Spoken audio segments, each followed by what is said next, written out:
página 40 do nosso livro, capítulo 3, a infância de Jesus. Número 1, o retorno para Nazaré. Vamos abrir nossas Bíblias em Mateus capítulo 2, versículo 19 até o 23 para a nossa leitura. Diz o seguinte: morto, porém, Herodes, eis que o anjo do Senhor apareceu num sonho a José no Egito, dizendo: levanta-te e toma o menino e sua mãe e vai para a terra de Israel, porque já estão mortos os que procuravam a morte do menino. Então ele se levantou e tomou o menino e sua mãe e foi para a terra de Israel. E ouvindo que Arquelau, filho de Herodes, reinava na Judéia em lugar de Herodes, seu pai, receou ir para lá, mas avisado em sonhos por divina revelação, foi para regiões da Galiléia, e chegou e habitou numa cidade chamada Nazaré, para que se cumprisse o que fora dito pelos profetas: ele será chamado Nazareno. A região da Galiléia, a cidade de Nazaré, era uma região desprezada pelos judeus. Por quê? Era desprezada porque essa região ela foi dominada pelos assírios cerca de 700 anos antes de Cristo. E o que os assírios fizeram? Está relatado lá no livro de Reis. Eles pegavam pessoas da terra de Canaã, dessas 10 tribos que eles conquistaram, enviavam eles para outra terra e traziam pessoas de outra terra para habitar ali em Canaã. Então a Bíblia diz que começou um paganismo e Deus enviou leões, ok? Você sabe que a África está ali perto de Israel, né? Você vem pelo sul de Israel, a África está ali, o Egito faz parte da África. Então, não existem muitos leões na terra de Canaã, praticamente é muito difícil, mas eram o quê? Eram animais que eles migravam da África, e diz que vieram leões numa grande quantidade e começaram a comer o povo. Bom, ocorreu então uma mistura, mesmo que eles tenham mudado de atitude, mas o povo que habitava lá era um povo misturado. Eles também tinham estabelecido idolatria. O primeiro rei daquela região, Jeroboão, ele estabeleceu logo 2 bezerros de ouro. Então os judeus que ficaram na parte do sul, a tribo de Judá e a tribo de Benjamim, eles não aceitaram aquela divisão, não seguiram Jeroboão. Então ficou um reino dividido. E os judeus então olhavam para a região norte, que vai ter como capital Samaria. Então, por isso que os judeus no Novo Testamento nem falavam com os samaritanos: vocês são misturados, vocês não são israelitas puros, não? E havia até uma discriminação. E na história eles se desentenderam, estiveram envolvidos em muitas guerras, né? Os samaritanos sempre se opondo às 2 tribos que sobreviveram, né? Então Israel era dividido: no sul a Judéia, no centro Samaria e no norte a Galiléia. Ou seja, toda aquela região de Samaria até a Galiléia, ela era desprezada pelos judeus. Vocês, daqui a pouco nós vamos estudar, e chegou ao ponto de um dos homens chamado por Jesus como discípulo, né, ele dizer: pode vir alguma coisa boa de Nazaré? Daquela região da Galiléia, né? Então havia realmente um desprezo. E nós sempre perguntamos por que Deus, por exemplo, tomou uma atitude dessa. Porque ele poderia certamente proteger o seu filho ali na Judéia. Mas o que ocorre, irmãos? Deus, ele não segue os critérios dos homens, tá bom? Para que os homens venham a aceitá-lo. Não. Os homens têm que seguir o critério de Deus. Tá bom?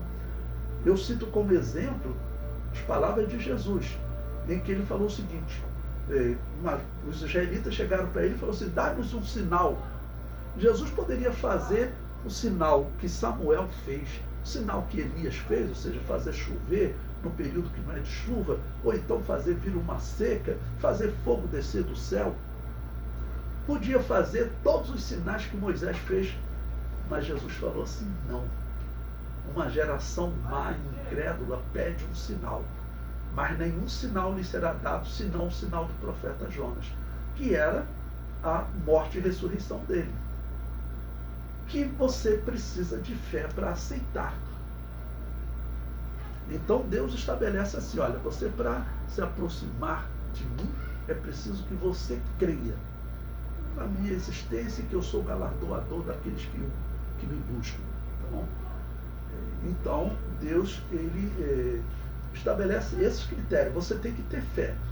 Você não pode se aproximar de Deus só porque você viu um paralítico andar. Se você tem esse tipo de fé, essa é a fé natural. Os juízes, quando fazem o julgamento, eles colocam lá no final, e dou fé. Fé significa confiança. Essa é a confiança natural, não é a confiança espiritual. E por toda a Bíblia nós vemos Deus fazendo isso. Quando você vê lá para atravessar o mar, quando Israel saiu do Egito, a Bíblia diz que correu um vento oriental toda aquela noite que abriu o mar. Você encontra livros, né, em que os indivíduos falam o seguinte: isso aí é um fenômeno natural, isso ocorre até hoje em Israel. Às vezes corre um vento lá que a água, ela baixa, ela fica na altura do tornozelo. Mas se isso foi um fenômeno natural, como é que você explica os carros do faraó e seus soldados morrerem com água no tornozelo? Mas por que Deus faz isso? Quem tem fé consegue ver a diferença. É igual o maná, é igual a carne. Quando você vai lá no livro de Números, a carne, o que eram codornizes, que estavam atravessando o deserto, vinha um vento contrário, eles se cansavam, caíam no chão, os israelitas iam lá e pegavam as codornizes e pronto, eles tinham carne. O pão eram sementes que eram como semente de coentro, que todo dia de manhã eles iam lá, recolhiam. Então os hereges, eles vão estudar esses eventos, os homens sem fé, eles dizem o seguinte: isso aí é um fenômeno natural, ocorre aqui, bate um vento, as sementes caem, naturalmente aqui você pode colher no chão. Então explica como que esse fenômeno, ele ocorria de domingo a sexta, tá bom? Na sexta-feira ele caía em dobro para o israelita não precisar ir lá no sábado. E no domingo, se eles pegassem uma quantidade maior do que eles precisavam, ela apodrecia. Não podia guardar para o dia seguinte. Mas na sexta-feira podia guardar para o dia seguinte e não apodrecia. E sem contar a quantidade de israelitas que estavam ali caminhando naquele deserto, que o texto fala de 600 mil guerreiros. Então, quantos homens haviam que não eram guerreiros, e quantas mulheres e crianças? Então, estima-se 3 milhões de israelitas. Então, isso é um milagre. Mas por que Deus faz de uma maneira que pode parecer um fenômeno natural? Deus está usando um fenômeno natural, mas ele está deixando claro que ele está operando um milagre. Ok? Então, o mesmo nós vamos encontrar no Novo Testamento. Isso tem que ser pregado no nosso público para todas as pessoas. Se você quer se aproximar de Deus, você tem que desenvolver a fé espiritual. A fé natural, essa que o juiz diz lá, dou fé, essa fé, ela não vai levar a pessoa para o céu. Por quê? Quando a pessoa tiver uma dificuldade, ela abandona tudo. Se a pessoa tiver a fé espiritual, ela pode passar a dificuldade que for. Na história da igreja, nós temos cristãos que foram queimados, outros sendo torturados, tinham que fugir de uma cidade para outra, né? Mas eles não abandonavam a fé, porque eles sabem que a fé verdadeira ela vai ser perseguida. Então precisamos desenvolver a fé verdadeira. Existem igrejas hoje que eles não têm mais a fé verdadeira, irmãos. Não tem. Eles pregam contra a Bíblia Sagrada, pregam que a Bíblia foi um texto inventado 600 anos antes de Cristo, que pregam que a Bíblia não é a palavra de Deus, que a Bíblia apenas contém a palavra de Deus, partes dela contêm a palavra de Deus, mas outras são textos comuns que têm erros, né? Lutero, por exemplo, dizia que a epístola de Tiago podia ser rasgada da Bíblia e jogada no lixo. Isso está se espalhando no mundo. Isso é chamado de liberalismo teológico. Não?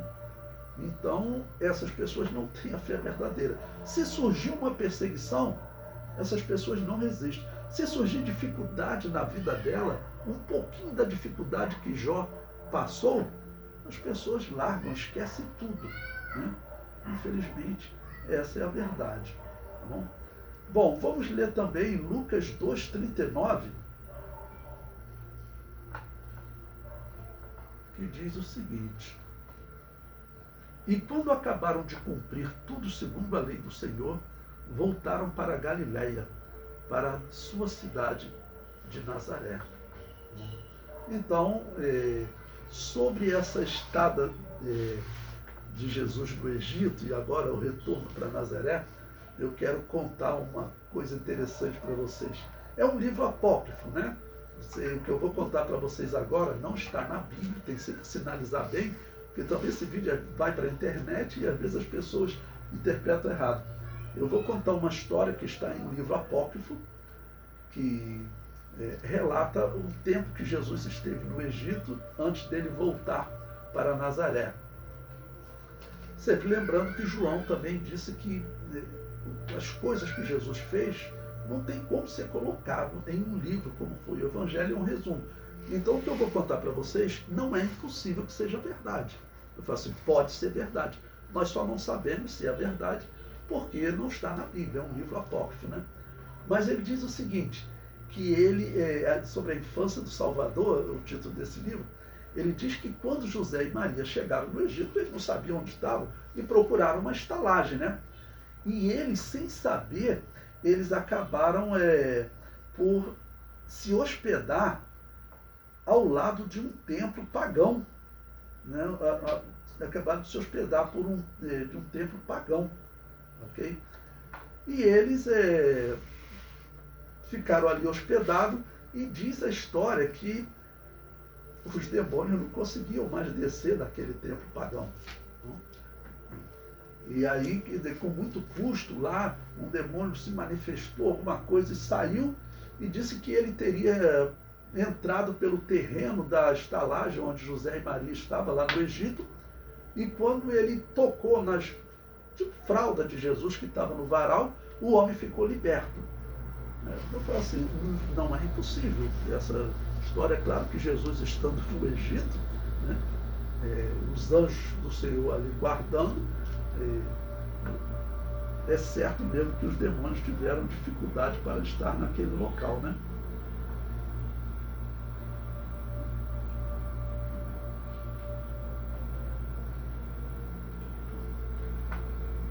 Pois bem, prosseguindo então, eu acho essa história interessante, mas eu repito, está no livro apócrifo. Tá bom? Nós não temos nenhuma informação do que aconteceu com Jesus quando ele estava no Egito. Então, se essa história é verdadeira, é interessante nós contarmos, né? Pois bem, o comentário prossegue. O retorno para Nazaré, né? O comentário diz: acredita-se que Nazaré fosse uma pequena cidade de cerca de 500 habitantes no primeiro século. Era uma cidade tão pequena que foi relacionada entre as 45 cidades da Galiléia, citada pelo historiador judeu Flávio Josefo. Israel, nesse período, estava devastado, né, irmãos? Estava devastado. E eu comparo essa situação de Nazaré ser uma cidade pequena com a cidade de Belém também. Porque alguns críticos dizem, por que não tem registros da matança desses meninos? Bom, primeiro, Herodes não iria mandar registrar isso. Os judeus não quiseram registrar, não queriam registrar. E Belém era uma cidade muito pequena também, semelhante a Nazaré. Apesar da profecia de Miqueias colocar Belém como a cidade onde nasceria o Messias, mas nos dias do Novo Testamento, essa profecia estava praticamente esquecida por muitos. Os sacerdotes, principalmente, os escribas, os fariseus, aqueles que estavam junto de Herodes, eles não queriam nem tocar nesse assunto. Tiveram que tocar no assunto porque Herodes indagou, tá bom? Mas eles não queriam nem tocar nesse assunto, porque eles sabiam que era um assunto que normalmente resultava em morte da parte de Herodes, né, que mandava matar para ele não perder o trono. O comentário prossegue. No versículo 23, Mateus diz que ele foi para Nazaré para que se cumprisse o que fora dito pelo profeta. Esse texto é uma referência à profecia de Isaías, que diz que ele seria desprezado. Isaías 53, versículo 3. E Nazaré era uma cidade desprezada por 5 motivos. Primeiro, ser muito pequena. E é claro, as pessoas, se eles forem pensar, por exemplo, nos dias atuais, você vai pensar na cidade do Rio de Janeiro, ou no município do Rio de Janeiro, melhor dizendo, ou no município de Varre-Sai. Tem pessoas que nem sabem que esse município existe no Rio de Janeiro, no estado do Rio de Janeiro. Tá bom? Então, eles não estavam preocupados com a cidade de Nazaré. Segundo lugar, ficava na região norte de Israel, fora dos termos da Judéia. Lembrando, o que é Judéia? Judéia foi o que restou daqueles do reino de Salomão, que o seu filho Roboão ficou reinando. Quando houve a divisão das tribos, está lá em 1 Reis 11, né? Quando houve a divisão das tribos, você vai ver Roboão, ele fica reinando sobre 2 tribos, Judá e Benjamim, e essas tribos formaram um reino que foram chamado Reino de Judá, e ficou conhecida como Judéia. Tá bom? A região norte, como eu falei para vocês, era uma região misturada. Misturada, que os assírios haviam feito essa mistura. Apesar da mulher samaritana, ela habitava nessa região norte, né? Samaria e Galiléia, fazia parte dessa região norte. A mulher samaritana disse, nosso pai Jacó. É claro que certamente existiam pessoas lá que não eram resultado daquela mistura dos assírios, mas os judeus mantinham essa rivalidade com eles, e os samaritanos historicamente mantiveram também a rivalidade com os judeus. Terceiro ponto, ficava na região que adotou idolatria, como eu disse para vocês. Jeroboão estabeleceu logo 2 bezerros de ouro lá na região norte. Ok? Em quarto lugar, havia sido destruída pelos assírios. E em quinto lugar, ficava numa região que tornara-se adversária dos judeus. Vou contar uma história para vocês. Quando a gente estuda a história de Israel, Flávio José conta uma história interessante. Próximo do ano 300, antes desse momento que nós estamos estudando, vocês já ouviram falar no homem que é considerado um dos maiores imperadores de todos os tempos, né? O imperador grego Alexandre Magno. Diz a história que ele, quando começou as suas guerras contra a Pérsia, ele passou por Israel e não queria nem conquistar Israel. Ele ia conquistar o Egito e depois ele iria atacar a Pérsia.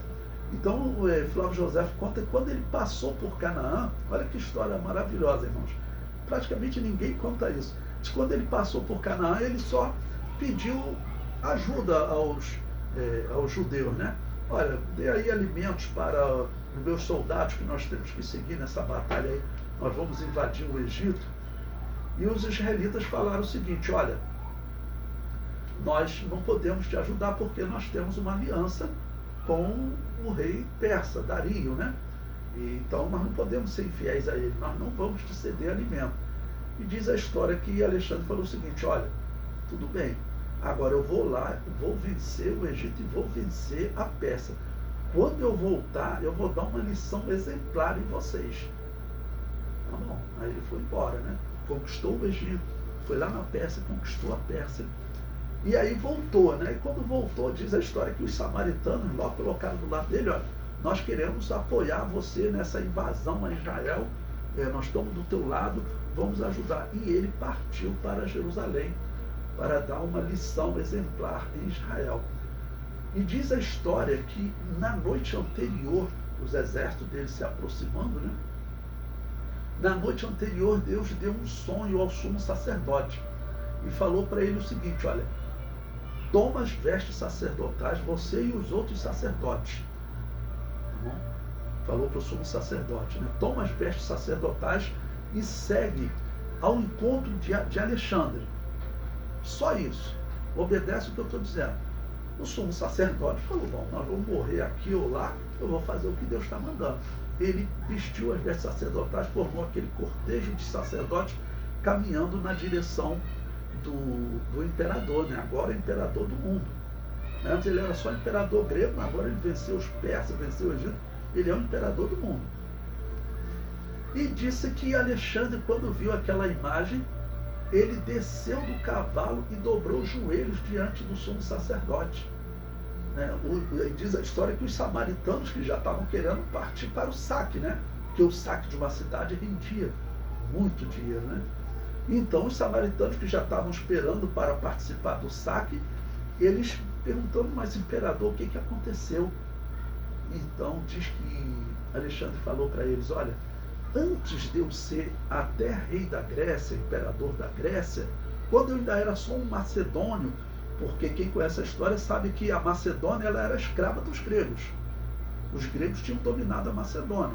Então Alexandre, ele organizou os macedônios, venceu os gregos, se tornou imperador do Império Grego-Macedônio e depois foi dominar o mundo. Então ele diz que quando ele ainda era um macedônio simples, ele teve um sonho em que era dito para ele que ele se tornaria o dominador do mundo. E como esse sonho aparecia esses homens com essa roupa, num cortejo assim, exatamente como eles estão. Então eu tenho que respeitar o Deus deles, porque foi o Deus deles, então que me avisou que eu conquistaria isso tudo. Porque a Macedônia, irmãos, ela não era nada. Ela era assim, um povo até desprezado pelos gregos. Não tinham cultura, não tinham nada. Mas começou a se desenvolver quando os gregos dominaram a Macedônia. O pai de Alexandre, Filipe II, foi escravizado. Tá bom? E ele acabou sendo levado para a Grécia. Ele ainda era novo, na época foi levado para a Grécia para ele estudar na Grécia. Lá na Grécia ele estudou, se preparou. Quando ele voltou, os gregos depois, pode voltar para a Macedônia. Quando ele voltou para a Macedônia, ele treinou os macedônios, ensinou filosofia e cultura, tudo aos macedônios, estratégias de guerra, e eles foram vencer os gregos. Então os macedônios, eles eram assim escravos dos gregos. Eles, quem dominava a Grécia era principalmente Esparta, né? A cidade dos maiores valentes da Grécia. Grécia era um grupo de cidades que chamavam de cidades-estados daquela cultura grega, tá bom? Todos de uma mesma língua. Então ele conseguiu vencer os espartanos, conseguiu vencer Atenas, e diz a história, quando ele conquistou Atenas, ele falou, não vim aqui para destruir vocês não, agora eu vou conquistar o restante do mundo, vou formar um império grego-macedônio. Então é um testemunho muito interessante esse de Alexandre Magno, né? Que mostra como o nosso Deus opera para salvar Israel naquele período, porque teve outras nações que Alexandre Magno fez eles desaparecerem, nações mais fortes do que Israel, como as nações de Tiro e Sidom, que eram cidades mais desenvolvidas, cidades dos fenícios. O Alexandre Magno destruiu eles, mas não conseguiu destruir os judeus. E o motivo aí foi essa revelação contada pelo historiador judeu.